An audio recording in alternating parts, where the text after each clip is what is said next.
할렐루야. 오늘 함께 은혜 받으실 사도행전 19장 23절로 29절 말씀을 제가 봉독하겠습니다. 그때쯤 되어 이 도로 말미암아 적지 않은 소동이 있었으니 즉 데메드리오라 하는 어떤 은장색이 은으로 아데미어의 신상 모형을 만들어 직공들에게 적지 않은 벌이를 하게 하더니 그가 그 직공들과 그러한 영업하는 자들을 모아 이르되 여러분도 알거니와 우리의 풍족한 생활이 이 생업에 있는데 이 바울이 에베소뿐 아니라 그의 전 아시아를 통하여 많은 사람을 권유하여 말하되 사람의 손으로 만든 것들은 신이 아니라 하니 이는 그대들도 보고 들은 것이라. 우리의 이 영업이 천하여질 위험이 있을 뿐 아니라 큰 여신 아데미의 신전도 무시당하게 되고 온 아시아와 천하가 위하는 그의 위엄도 떨어질까 하노라 하더라. 그들이 이 말을 듣고 분노가 가득하여 외쳐 이르되 크다 에베소 사람의 아데미여 하니 온 시내가 교란하여 바울과 같이 다니는 마게도냐 사람 가이오와 아리스다고를 붙들어 일제히 연극장으로 달려 들어가는지라. 아멘. 벌써 저희들이 철로 역정을 시작하고 시리즈로 말씀을 전한 지가 오늘 13번째가 되었습니다. 때마침 저는 지난주에 경기도 가평에 있는 필그림 하우스를 1박 2일의 코스로 미리 다녀올 수 있는 좋은 시간도 가졌습니다. 저희들도 8월 달에 그곳에 가서 함께 여름 수련회를 진행하려고 하는데 굉장히 유익한 시간이었음을 제가 경험하고 돌아왔습니다. 오늘은 13번째 시간으로서 크리스찬이 허영의 도시라고 하는 곳에 들어가서 거기서 당했던 고난과 순교당함을 말씀을 드리고자 합니다. 자, 지금까지 왔던 길을 잠깐만 살펴볼까요? 철로 역정을 펴면은 한 멸망당할 도시에서 한 남자가 무거운 짐을 짊어지고 고통당하는 장면이 나옵니다. 자기들이 지은 죄로 말미암아 이 도시가 멸망당할 것이라는 사실을 알고 두려워하고 있던 자에게 전도자가 나타나서 저 멀리 희미한 불빛이 보이는 곳으로 가면 좁은 문이 있게 될 것이고 그 좁은 문을 통과하면 당신의 모든 죄의 문제를 해결할 수 있는 답을 찾을 수 있을 것입니다 라고 이야기를 하였습니다. 그래서 이 사람은 이제 그의 말을 듣고 향하여 가던 도중에 그만 절망의 수렁에 빠지게 됩니다. 겨우 이 절망의 수렁에서 빠져나온 그는 좁은 문으로 가다가 어떤 세상 지혜자라는 사람을 만났는데 그 사람이 당신이 그렇게 좁은 문으로 갈 필요가 없어요. 더 편한 길, 좋은 길이 있다라고 이야기를 하면서 율법을 지켜서 도덕적으로 살면 구원을 받게 된다라고 말하는 시내산으로 안내를 합니다. 이 사람은 그의 말을 믿었다가 이 길이 잘못되었다는 것을 깨닫고 다시 내려와서 좁은 문으로 들어가게 되어집니다. 좁은 문을 들어가자 그곳에 있는 문지기가 십자가 언덕으로 가는 길을 일러주면서 가기 전에 한 곳에 미리 가보면 유익한 곳이 있다라고 이야기를 합니다. 그것은 바로 해석자의 집이었습니다. 해석자의 집에 들어가서 여러 가지 많은 교훈들을 얻습니다. 그리고 마침내 십자가 언덕으로 올라갔죠. 올라갔더니 그의 등에 짊어지고 있던 모든 죄의 짐이 벗겨지는 놀라운 은혜를 체험합니다. 새 천사를 만나서 너의 죄가 용서함을 받았다라고 하는 선언과 함께 그에게 깨끗한 의의 옷을 입혀주고 이마에 인을 치고 손에 두루마리를 쥐어주면서 계속하여 천성을 향하는 길을 가라고 이야기를 합니다. 기쁨에 가득한 이 크리스찬이 길을 내려가다가 그가 만난 것은 고난의 언덕이었습니다. 이 고난의 언덕을 올라가던 도중에 이 크리스찬은 너무나 피곤한 나머지 중간에 잠깐 쉰다는 것이 깊은 잠에 빠지고 두루마리를 잃어버리는 실수도 범하였지만 다시 두루마리를 찾아서 기쁨으로 산 언덕까지 올라갔더니 그곳에 아름다운 집이 보였습니다. 아름다운 집은 교회를 의미한다라고 이미 말씀을 드린 바가 있습니다. 아름다운 집, 즉 교회에 들어가서 내 자매의 아름다운 환대를 받고 마지막에 나올 때는 하나님의 전신갑주로 무장하여서 그 집을 나오게 됩니다. 나와서 그 다음에 만난 곳은 겸손의 골짜기였습니다. 십자가의 은혜를 경험하고 하나님의 전신갑주로 무장하였다 하여 되는 것이 아니라 혹 내 마음이 교만해지면 안 되기 때문에 아름다운 집을 통과하고 난 다음에 펼쳐지는 곳은 더 낮은 자리 겸손의 골짜기였습니다. 겸손의 골짜기를 지나가다가 아볼론이라고 하는 귀신을 만나게 되고 그 귀신과 치열한 싸움에서 승리를 하고 그리고 다음으로 도착한 것이 사망의 음침한 골짜기였습니다. 사망의 음침한 골짜기를 지나가던 도중에 아주 기분 나쁜 비명소리, 매캐한 연기, 뜨거운 열기를 느끼는 한 입구를 발견했습니다. 그곳은 지옥으로 들어가는 문이었습니다. 무서웠습니다. 그는 손에 들고 있는 말씀의 금을 도로 꽂아놓고 그곳에 앉아서 기도와 간구로 하나님 나를 도와주십시오라고 기도합니다. 지옥의 문을 통과하고 난 그 다음에 앞서가는 한 사람이 있었습니다. 그 사람의 이름은 성실이었습니다. 또는 믿음, 신실, 다양하게 번역합니다만 성실이라고 하는 단어를 쓰겠습니다. 그래서 지옥의 문을 통과한 이 크리스찬은 성실과 함께 이제 천성을 향하는 길을 걸어가게 되어집니다. 자, 그래서 이 지옥의 문을 통과해서 그 다음에 이르게 되는 곳이 오늘 함께 살펴볼 바로 허영의 도시입니다. 오늘은 이 허영의 도시에서 당한 고난과 순교라고 하는 제목으로 함께 은혜를 나누고자 합니다. 우리가 믿음 생활을 하면서 우리가 반드시 싸워서 이겨야 될 세 가지 원수가 있습니다. 우리는 이 싸움에서 반드시 승리해야만 합니다. 이 싸움에서 패하면 우리는 결코 하나님의 나라에 갈 수가 없습니다. 우리가 싸워야 될 원수가 첫 번째가 무엇일까요? 마귀입니다. 악한 사탄과 마귀와의 싸움. 또 한 가지는 내 육신의 정욕입니다. 또 한 가지는 하나님을 적대시하고 믿는 사람들을 미워하는 이 세상의 악한 세상. 이 세 가지는 우리가 믿음 생활을 하면서 반드시 이겨야 하고 극복해내어야 할 원수입니다.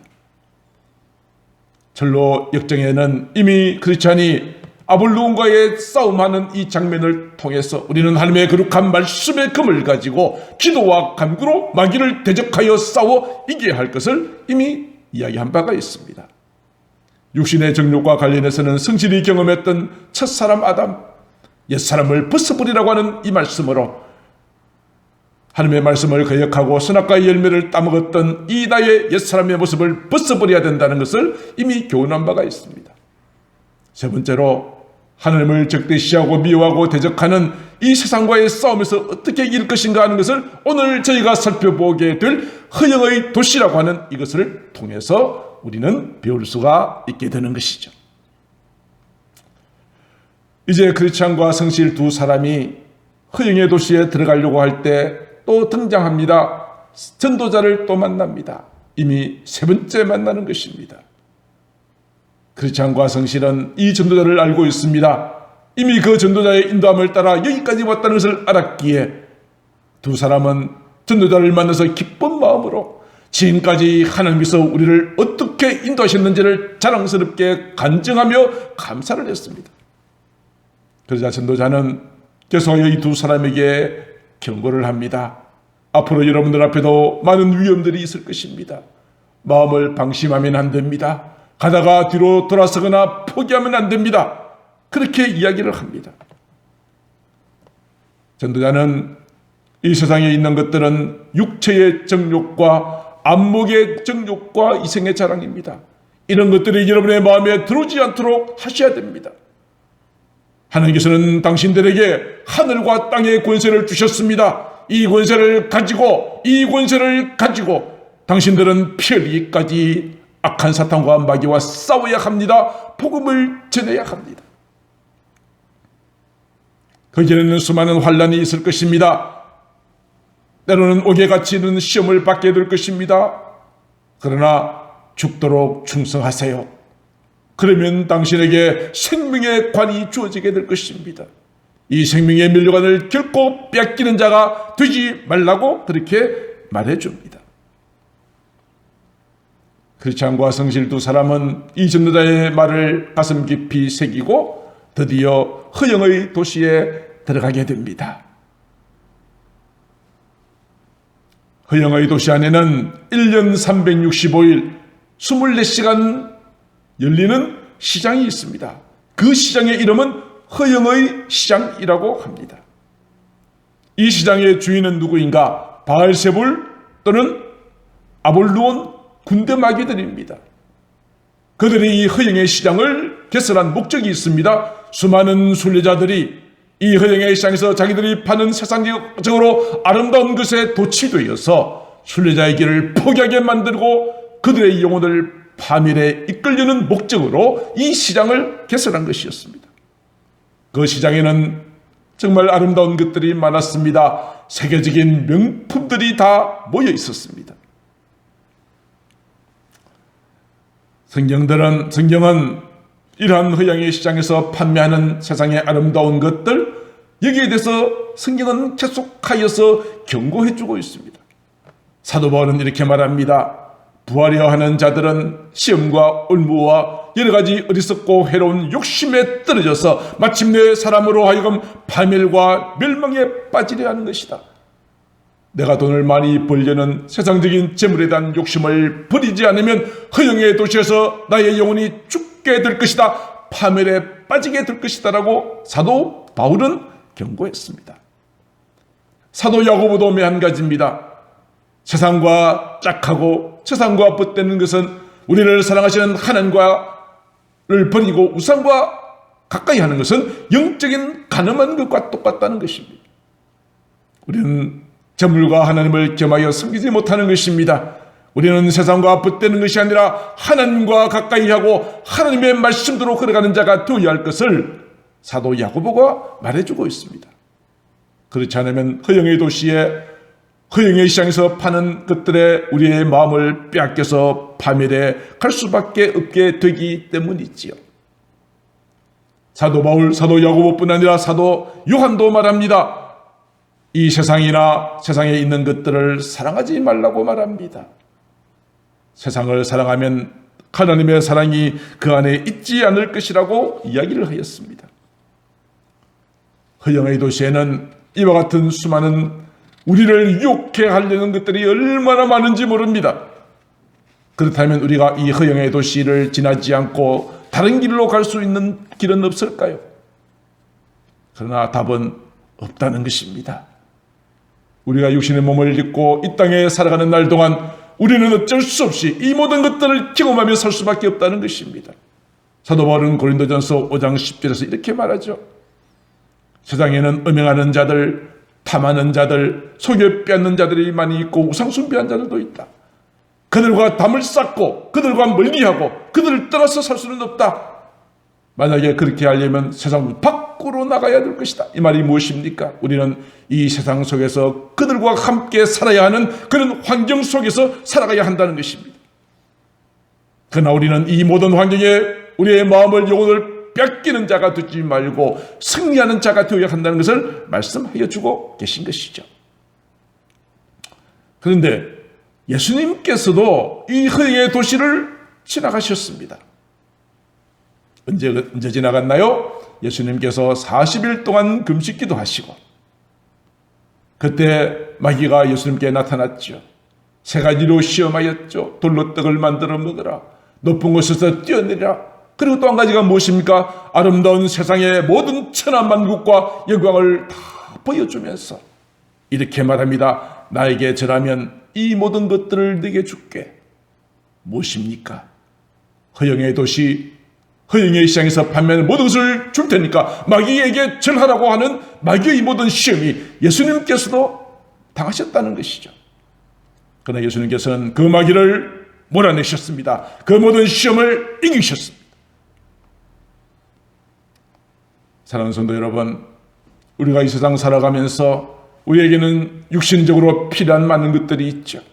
좀 더 좋은 집에 살았으면 좋겠고, 좀 더 많은 돈을 가지고 있으면 좋겠고, 좀 더 좋은 차, 좀 더 좋은 음식을 먹고 싶은 마음의 욕심들은 있을 것입니다. 그러나 여기에 우리의 마음을 빼앗기면 안 된다는 것입니다. 두 순례자는 이러한 도시, 이러한 시장을 지나가면서 전도자의 말을 기억하고 허영의 시장에서 판매하는 것들에 눈길을 주지 않으려고 했습니다. 그리고 좋은 물건이라고 호객행위하는 소리를 듣지 않으려고 귀를 막고 갑니다. 시편 119편 37절에 이렇게 말하죠. 내 눈을 돌이켜 흩어난 것을 보지 말게 하시고 주의 길에서 나를 살아나게 하옵소서. 두 순례자는 이 허영의 시장에 유혹에 빠지지 않으려고 했습니다만 이 두 사람이 나타나자 시장 안에는 큰 소동이 벌어졌습니다. 소동이 벌어졌습니다. 그 이유가 무엇입니까? 철로역정에서는 세 가지를 말합니다. 이 두 사람이 입고 있는 옷이 그들과 달랐기 때문입니다. 그렇지 않은 무슨 옷을 입고 있나요? 아름다운 집에서 입고 있는 하나님의 전신갑주를 입고 있어요. 구원의 투구를 쓰고 의의 흉배를 붙이고 방패를 들고 칼을 들고 허리에 진리의 허리띠와 복음의 신발을 신은 독특한 차림. 성실한 의와 믿음의 거룩한 옷을 입고 있어요. 그러한 옷차림은 시장 사람들과는 전혀 다른 옷이었기에 사람들은 그를 마치 이상한 사람, 미친 사람, 촌놈이라고 여겼던 것입니다. 그들의 입고는 옷뿐이 아닙니다. 그들이 하는 말이 저들과 달랐습니다. 두 순례자가 하는 말은 세상적인 말이 아니었습니다. 하늘의 이야기를 하고 있습니다. 사도 바울은 고린도전서 2장 7절 8절에서 말합니다. 내가 전하는 것은 은밀한 가운데 계시는 하나님의 지혜를 말하는 것이다. 감추어져 있었는데 하나님이 우리의 영광을 위하여 만세전에 미리 정하셨다. 이 지혜는 이 세대의 통치자들이 한 사람도 알지 못하였다. 우리가 주님의 십자가를 말할 때 세상 사람들은 알아듣지를 못합니다. 우리가 천국에 대해서 말씀하고 주님이 다시 오실 것이라는 말을 우리가 할 때에 저들은 무슨 말인지 알아듣지 못하고 오히려 조롱합니다. 시장 사람들도 이 두 순례자가 하는 말이 세상의 말이 아니라 하나님의 말씀, 하나님의 지혜였기에 그들은 이 말을 알아듣지 못하고 마치 외계인, 외국인처럼 여겼던 것입니다. 이 시장 사람들이 소동을 벌였던 가장 결정적인 것은 이 두 사람이 자기들이 파는 물건을 하찮게 생각하고 눈길조차 주지 않았기 때문입니다. 많은 사람들이 정말 가지기를 원하는 그런 것들에 대해서 이 두 사람은 도무지 관심이 없어 보이는 것이죠.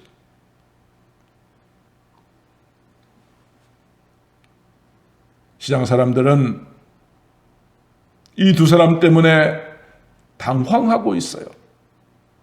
자신들이 열광하는 것에 대하여 그것에 대한 두 사람의 태도가 저들과 전혀 달랐기 때문입니다. 소동하고 화를 내었지만은 그들은 당황하고 있어요. 이 두 사람 때문에 불편해하고 있어요. 그들이 입고 있는 옷이 다르고 그들이 말이 다르고 그들이 소중하게 여기는 가치관이 달랐기 때문에 시장 사람들이 당황하고 있다고요. 어떤 믿음의 자매가 있었습니다.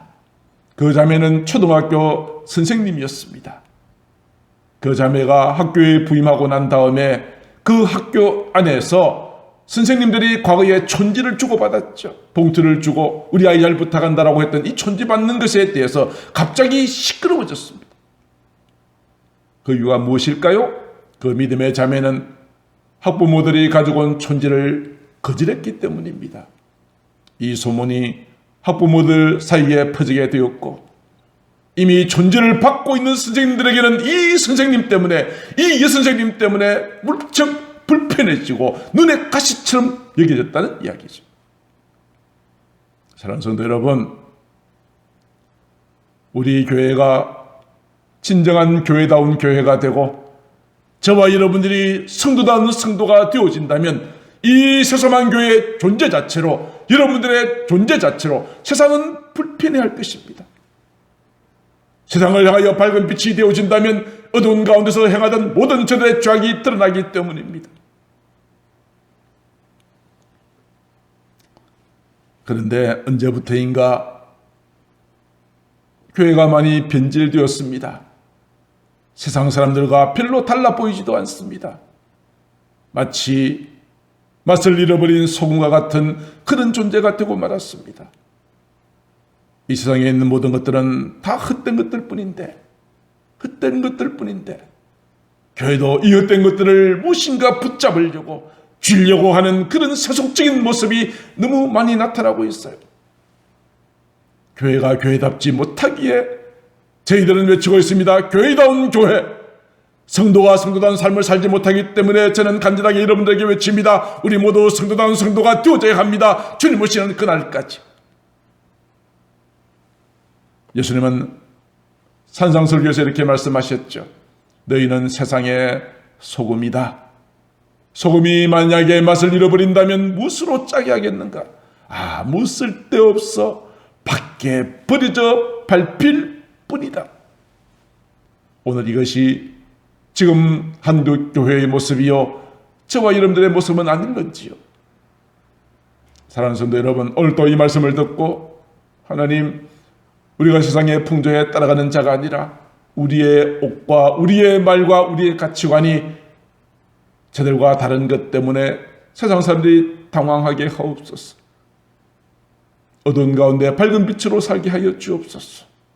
우리 마음에 그러한 결단이 있어야 될 줄로 믿습니다. 이 두 사람의 출현으로 인해서 시향 사람들은 이 두 사람을 핍박합니다.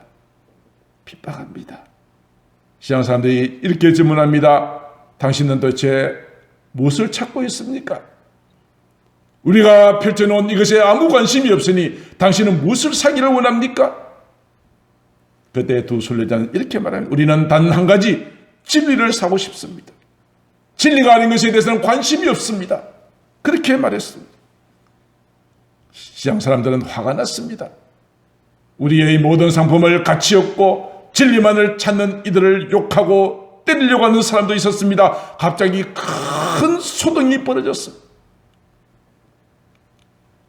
시장 사람들은 이 두 순례자를 재판장 앞으로 끌고 갑니다. 끌고 가서 그들을 신문합니다. 순례자는 이 재판장 앞에서 이렇게 이야기합니다. 우리는 상인들에게 거슬릴 만한 어떤 행동을 한 적이 없습니다. 무엇을 찾느냐고 묻기에 진리를 찾는다라고 말했을 뿐입니다라고 이야기했지만 사람들은 이 두 사람을 철장에 가두고 쇠사슬로 묶어서 이리저리 끌고 다니면서 구경거리로 만들었습니다. 두 순례자는 전도자가 했던 말을 기억합니다. 그래, 우리가 하나님의 나라에 들어가려면 많은 환난을 겪으리라고 하였지. 그래, 지금 우리가 겪고 있는 이 모든 것들은 정말 하나님 앞에 감사해야지. 모든 상황을 감사하면서 모든 것을 하나님 앞에 맡기고 서로 격려하면서 인내하였습니다. 이제 신문을 마치고 마침내 재판을 받는 자리에 가게 되었습니다. 재판장의 이름은 선을미워함이라는 이름을 가진 재판장입니다. 이 두 사람을 고발하는 세 사람이 있습니다. 한 사람의 이름은 질투, 또 한 사람의 이름은 미신, 또 한 사람의 이름은 아첨입니다. 질투가 이 두 사람을 이렇게 고발합니다. 이 두 사람은 왕과 백성과 법과 관습을 우습게 여겼습니다. 믿음과 경건만을 원칙으로 믿고 우리에게 불순한 사상을 심어주려고 했습니다. 기독교와 우리의 모든 관습은 결코 화합할 수 없다라고 말하면서 우리를 비난했습니다. 질투가 그렇게 이야기합니다. 두 번째 고발자 미시는 말합니다. 이 두 사람은 우리의 종교가 무가치하다고 말했습니다. 바알세불을 섬기는 것은 잘못된 것이라고 이야기했습니다. 바알세불을 섬기면 지옥 간다라고 이 사람들이 말했습니다.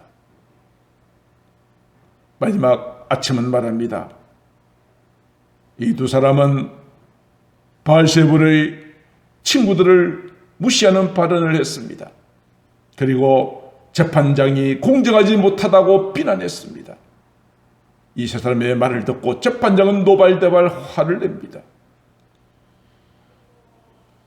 저들의 고발에 대하여서 두 사람은 이렇게 변호합니다.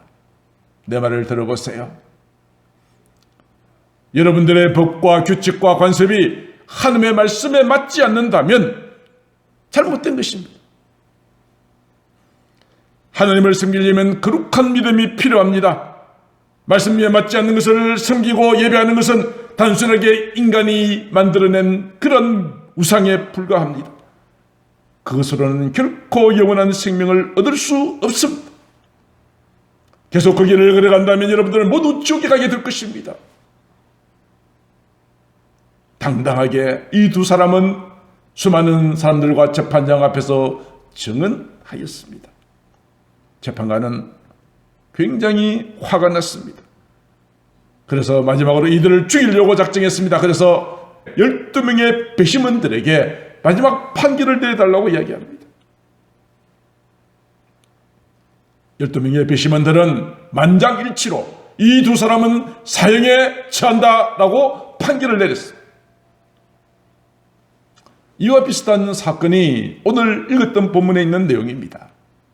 사도 바울이 에베소라고 하는 지역에 복음을 전하기 위해서 갔습니다.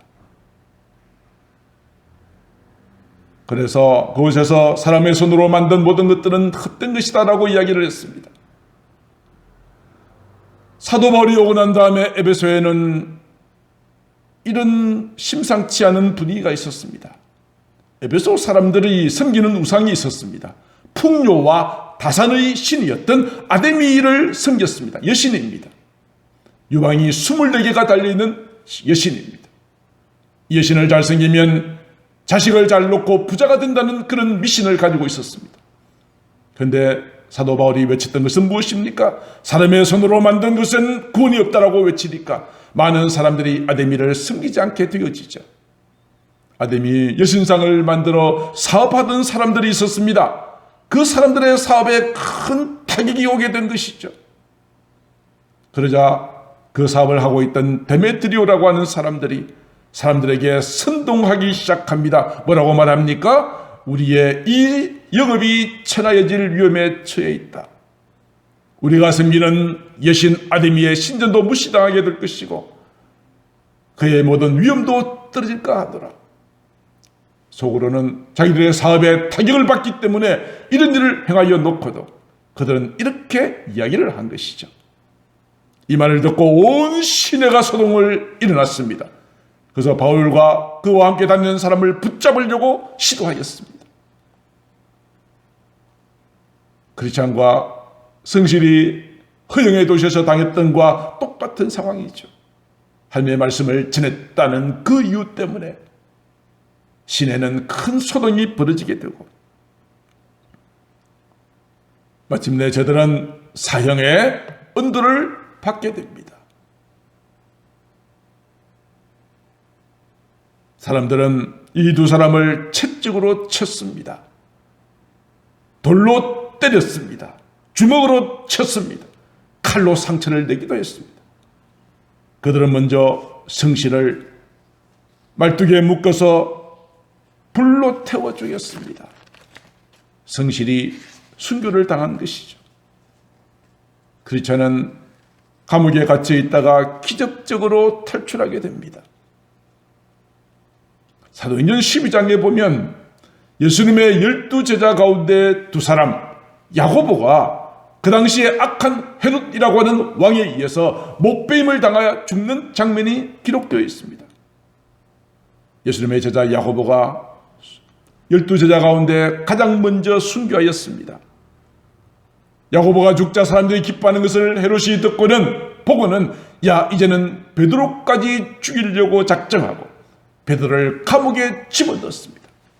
그런데 그날 밤 하나님께서 기적적으로 베드로를 감옥에서 나오게 하셨습니다. 여기서 생각해 보십시다. 하나님은 베드로만 좋아하시고 야고보는 좋아하지 않으신 것일까요? 다시 질문합니다. 하나님은 성실은 순교당하게 내버려 두고 크리스찬은 나오게 하셨다면 하나님은 성실은 미워하셨고 크리스찬만 사랑하신 것일까요? 아니지 않습니까? 야고보가 흘린 순교의 피는 하나님의 거룩한 복음의 말씀이 땅끝까지 전해지는 아름다운 축복의 씨앗이 되었습니다.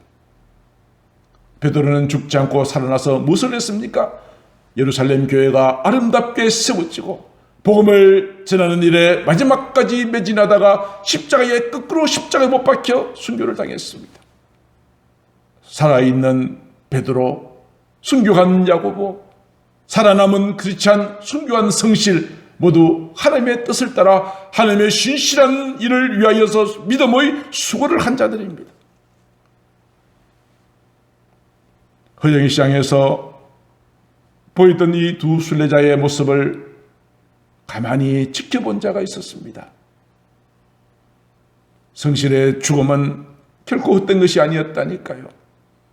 허영의 도시에서 어려움을 당하고 거짓 증언들에 의해서 고통을 당하면서도 이 두 사람이 보였던 아름다운 행동에 마음에 감동을 받은 한 사람이 있었어요. 그 사람이 누구일까요? 소망이라는 자입니다. 허영의 도시에서 빠져나온 크리스찬과 함께 성실은 순교당하였지만 크리스찬과 소망이 함께 천성의 길에 함께 동참하게 되었습니다. 성실의 죽음은 또 한 사람, 소망이라고 하는 사람을 회심케 만들었고 그가 더 이상 허영의 도시에 머무는 것이 아니라 크리스찬과 함께 순례의 길을 출발하는 결단을 하게 하였던 것입니다. 오늘 저와 여러분들의 눈물과 땀과 헌신과 희생은 많은 사람들에게 복음을 전하는 축복의 통로가 될 줄로 믿습니다. 내가 지금은 어렵고 힘들다 할지라도 하나님은 오늘도 우리와 함께 계시고 우리의 눈물 위에 아름다운 열매를 맺게 하여 주실 줄로 믿습니다. 말씀을 마치려고 합니다. 사랑하는 성도 여러분, 전도자가 이 두 순례자에게 했던 그 말을 우리는 기억하십시다. 사도행전 14장 22절 하나님의 나라는 쉽게 지름길이 있는 것이 아닙니다.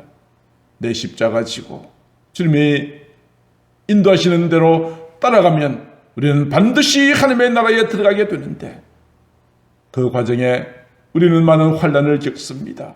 겸손의 골짜기, 사망의 음침한 골짜기를 지나야 하고 아볼론과 싸움도 해야 하고 허영의 도시에서 이렇게 어려움도 겪어야 하는 과정이 있지만 마침내 우리에게는 영광스러운 하나님의 나라가 예비되어져 있다는 사실을 기억하시기를 바랍니다. 이러한 믿음이 있었기에 사도 바울은 마지막 그가 죽기 전에 이렇게 고백하였던 것 아시죠? 디모데후서 4장 7절로 8절 말씀을 같이 읽고 말씀을 마치겠습니다. 나는 선한 싸움을 싸우고 나의 달려갈 길을 마치고 믿음을 지켰으니 이제 후로는 나를 위하여 의의 면류관이 예비되었으므로 주 곧 의로우신 재판장이 그날에 내게 주실 것이라. 그날에 내게 주실 것이라. 선한 싸움을 싸우고 달려갈 길을 마치고 믿음을 지킨 나에게 허영의 도시에서 순교를 당한 성실이나 아니면 끝까지 믿음의 길을 갔던 크리스찬들에게 주어질 것이 무엇입니까? 의의 면류관이 주어져 있다. 이 의의 면류관은 그날에 내게 주실 것이다. 재판장 되시는 주님께서 내게 주실 것이다. 오늘도 우리가 이 믿음을 가지고 이 세상은 허영의 도시, 허영의 수많은 헛된 것들로 가득하여져 있지만 이곳에 우리의 마음을 뺏기지 말고 끝까지 믿음을 지켜 생명의 면류관을 얻는 영광스러운 주인공 되어줄 수 있기를 우리 주 예수님의 이름으로 축복합니다. 기도하겠습니다. 존귀하신 하나님 아버지, 우리가 이 땅에 살아가면서 수많은 유혹을 도전을 받습니다. 악한 마귀와의 싸움, 내 육체의 정욕과의 싸움, 세상의 풍조와 유혹에 대한 이러한 모든 도전들을 우리가 맞이합니다. 하나님 아버지, 이 시간 기도합니다. 내 힘으로는 감당할 수 없습니다. 주여, 저희들에게 성령의 능력을 옷 입혀 주시고 하나님의 거룩한 말씀으로 우리가 무장하여서 이러한 모든 마귀와의 싸움에서, 유혹에서 이겨 승리하는 저희들 되게 하옵소서. 사랑이 많으신 우리 구주 예수님 이름으로 간절히 기도드리옵나이다. 아멘.